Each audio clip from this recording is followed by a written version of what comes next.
Praise the Lord. सभी विश्वासी भाई बहनों को प्रभु यीशु मसीह में जय मसीह की। बाइबल शिक्षा चैनल पर आप सभी का स्वागत है। हमारे इस चैनल को देखने के लिए आप चैनल को सब्सक्राइब करें और बेल आइकन के ऑल बटन को ज़रूर दबाएं। तभी आपको हमारी आने वाली हर वीडियो का नोटिफिकेशन मिलता रहेगा। आज मैं आपके लिए बाइबल की पुस्तक से पतरस और कुरनेलियुस की कहानी का संक्षिप्त विवरण लेकर आई हूँ। यह आपको प्रेरितों अध्याय 10 में विस्तार से देखने को मिल जाएगा। तो चलिए भाइयों बहनों, हम वीडियो स्टार्ट करते हैं। बाइबल दर्शाती है यहाँ कि यह उस समय की बात है जब कैसरिया नगर में कुरनेलियुस नाम का एक सूबेदार मनुष्य रहता था और वह एक भक्त मनुष्य था और अपने सारे घराने समेत परमेश्वर से डरता था और यहूदी लोगों को भी वह बहुत दान दिया करता था। और बाइबल बताती है कि वह बराबर परमेश्वर से प्रार्थना भी किया करता था। अर्थात यहाँ हम देख सकते हैं मेरे प्रियो कि कुरनेलियुस एक सूबेदार मनुष्य था और पूर्ण रीति से खराई के साथ परमेश्वर को मानने वाला भी एक जन था।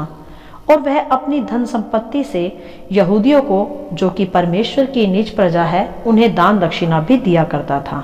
हालेलुया।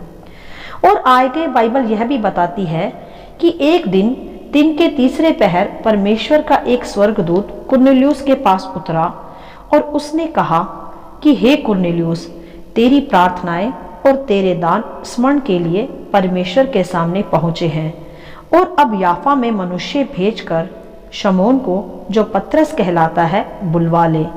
वह चमड़े के धंधा करने वाले के यहाँ अतिथि है, जिसका घर समुद्र के किनारे है। हालेलुया।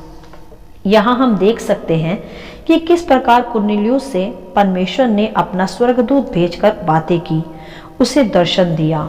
मेरे प्रियो, जब हमारा जीवन भी परमेश्वर की इच्छा के अनुसार हम व्यतीत करते हैं और सदा प्रार्थना जीवन में बने रहते हैं और यहोवा का सच्चा भय भी अपने भीतर रखते हैं, और यदि योग्य होने पर हम दान देकर भी दूसरों की सहायता करते हैं, तब परमेश्वर को यह भाता है और हम परमेश्वर को प्रसन्न करने वाले एक मनुष्य होते हैं। और जो परमेश्वर को प्रसन्न करता है मेरे प्रियो, परमेश्वर अपनी योजनाओं को, अपनी बुलाहट को उस पर फिर प्रकट भी करता है और फिर मनुष्य अपने बनाने वाले की इच्छा को पूरा भी कर पाता है और उसकी भूख और प्यास के आधार पर परमेश्वर उसको उत्तर भी देता है, जैसा कि हम कुरनेलियुस के जीवन में भी देख पा रहे हैं। कुरनेलियुस एक भक्त मनुष्य था, परमेश्वर का भय मानने वाला, सदा परमेश्वर को पुकारने वाला और दान देने वाला। इसी कारण मेरे प्रियो, उसकी प्रार्थनाएं और दान परमेश्वर के सामने उपस्थित किए गए और परमेश्वर ने उसकी भूख और प्यास के आधार पर उसे दर्शन दिया और पतरस के विषय बताया और पूरी रीति से वह पता भी दिया जहां पतरस रहता था। हालेलुया।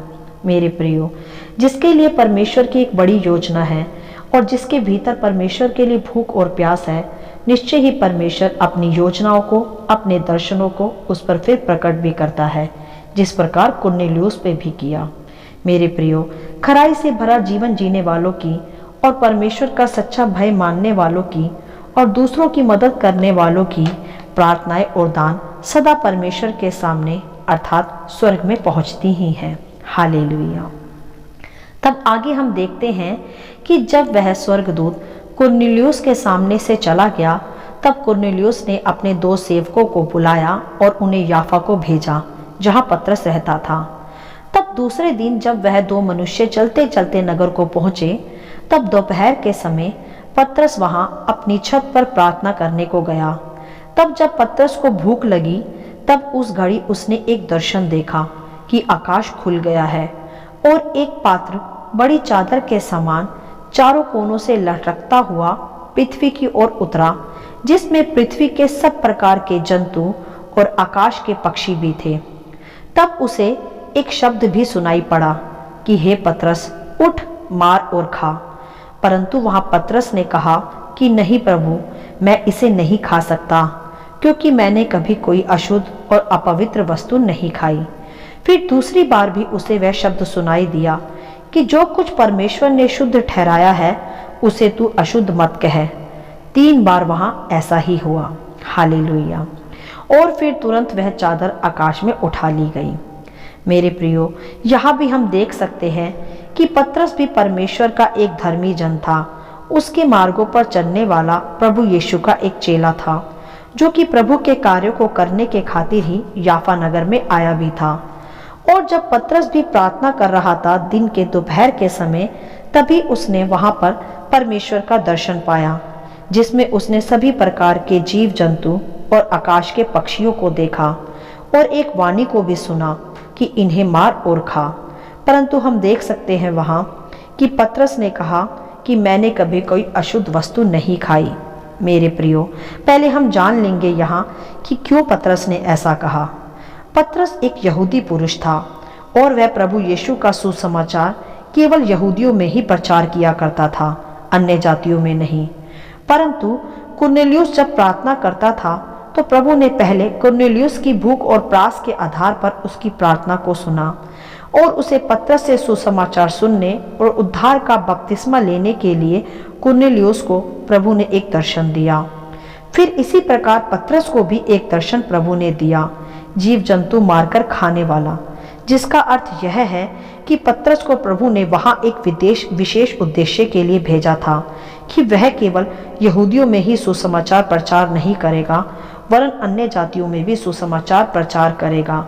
जिस प्रकार कुरनेलियुस प्रभु को चाहता था और उसके वचन को सीखना चाहता था, इसी उद्देश्य से मेरे प्रियो प्रभु ने पतरस को उस नगर में भेजा और कुरनेलियुस को भी उसका दर्शन दिया और पतरस को भी अन्य जातियों में सुसमाचार सुनाने के लिए एक दृष्टांत का दर्शन दिया।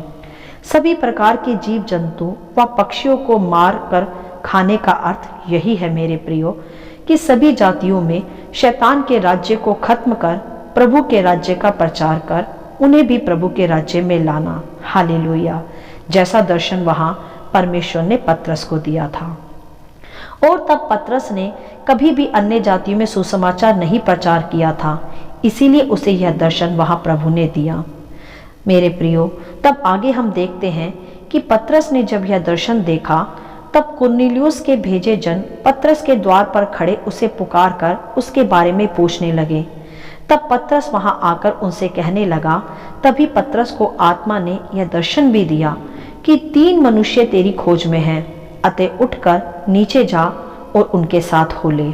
हालेलुया। हम देख सकते हैं यहाँ कि उन लोगों के विषय भी आत्मा ने पतरस को उसी समय हृदय में बोझ दिया और उसे बताया कि कुछ लोग तेरी खोज में हैं। मेरे प्रियो, यहाँ जान रखें कि जो परमेश्वर के कार्यों की योजना में निकला है उसे आत्मा ही अगुवाई करता है। जैसे पतरस को भी उस समय आत्मा ने अगुवाई किया कि कुछ लोग उसकी खोज में हैं। हालेलुया। तब हम देखते हैं वहां कि तब पतरस उतरकर कुरनेलियुस के घर जा पहुंचा और वहां पहुंचकर उसने देखा कि कुरनेलियुस अपने कुटुंबियों और मित्रों को इकट्ठा करके उसकी बाट जो रहा था। जब पतरस भीतर आया तब कुरनेलियुस उससे भेंट करके उसके पांव पर गिरकर उसे प्रणाम करने लगा। परंतु वहां पतरस ने उसे उठाकर खड़ा कर कहा कि मैं भी तुम्हारी तरह एक मनुष्य ही हूँ। इसका अर्थ यह है मेरे प्रियो कि हमें सभी को आदर देना है, परंतु दंडवत केवल हमें प्रभु को ही करना है। हालेलुया।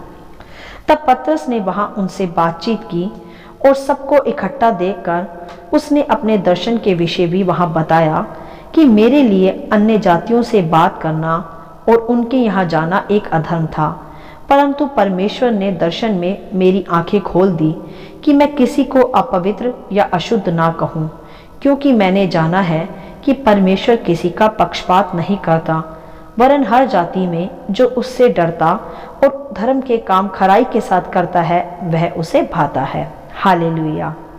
मेरे प्रियो, हमें भी यहाँ सीखना है इस वचन से कि परमेश्वर धर्म के कार्यों से और खरे मन से प्रसन्न होता है और परमेश्वर का भय मानने वालों की प्रार्थनाएं भी स्वर्ग में पहुँचती हैं, जैसे कुरनेलियुस की भी पहुँची। और फिर पतरस जब उसके घर पहुँचा तब पतरस ने वहाँ परमेश्वर की इच्छा को पूरा किया और अन्य जातियों में प्रभु यीशु का सुसमाचार सुनाया। और मेरे प्रियो, बाइबल बताती है कि जब पतरस ने वहां प्रचार किया तब पवित्र आत्मा वचन सुनने वालों पर उतर गया और उन्होंने वही पवित्र आत्मा पाया भी और बपतिस्मा भी लिया। हालेलुया। इस प्रकार परमेश्वर की संपूर्ण योजना कुरनेलियुस व पतरस के विषय में वहां पूरी हुई। मेरे प्रियो, इस संपूर्ण अध्याय से हमारे सीखने की जो विशेष बात है वह यह है कि हमारा पवित्र मन, खरा जीवन परमेश्वर को प्रसन्न करता है। जब हम खराई से चलते हैं, प्रभु की इच्छा में चलते हैं, तब हमारी प्रार्थनाएं और निवेदन स्वर्ग में पहुंचाई जाती है। मेरे प्रियो, यदि हमारे हृदय में परमेश्वर के लिए भूख और प्यास है तो निश्चय ही परमेश्वर अपने लोगों को, अपनी योजनाओं को, अपनी इच्छाओं को हम पर अवश्य प्रकट करेगा। जैसे कुरनेलियुस के हृदय में परमेश्वर का वचन सुनने की भूख और प्यास थी, इसी योजना के तहत परमेश्वर ने पतरस को उसके घर भेजा। और दूसरी बात सीखने की यह है मेरे प्रियो कि हम यह नहीं सोच सकते कि प्रभु केवल हमें बचाने आया है, खरे मनुष्य को बचाने आया है। नहीं, वो मानव जाति का परमेश्वर है, वह सबसे प्रेम करता है। यही बात वहाँ परमेश्वर ने पतरस पर भी प्रकट की, क्योंकि पतरस केवल यहूदियों में प्रचार करता था, अन्य जातियों से वह मेलजोल नहीं रखता था। परंतु परमेश्वर ने पतरस के हृदय की यह रीति को तोड़ा और उसे अन्य जातियों में भी अपने सुसमाचार के विषय कार्य करने के लिए भेजा, और जिसमें कि पतरस ने स्वयं अपने शब्दों में प्रकट किया कि मैंने जान लिया है कि परमेश्वर किसी का पक्षपात नहीं करता, वह सबसे एक समान प्रेम करता है। मेरे प्रियो, यह अध्याय हमें सचेत करता है कि हमें भी खराई के साथ चल के परमेश्वर की भूख और प्यास रखनी आवश्यक है। तभी हमारे जीवन पर परमेश्वर की योजनाएं प्रकट होंगी और वह निश्चय ही अपने उद्देश्य को, अपनी बुलाहट को, अपनी योजनाओं को दर्शनों में हमारे सामने प्रकट भी करेगा। हालेलुया। आशा करती हूँ इस संपूर्ण अध्याय का संक्षिप्त विवरण आप सभी को समझ में आया होगा। परमेश्वर आपको अपनी पवित्र आत्मा की भरपूरी से सदा भरता रहे। यदि आप चाहते हैं कि दूसरे भी सुनकर आशीष पाएं, तो आप दूसरों के साथ भी इसे शेयर कर सकते हैं। आमीन and God bless you all.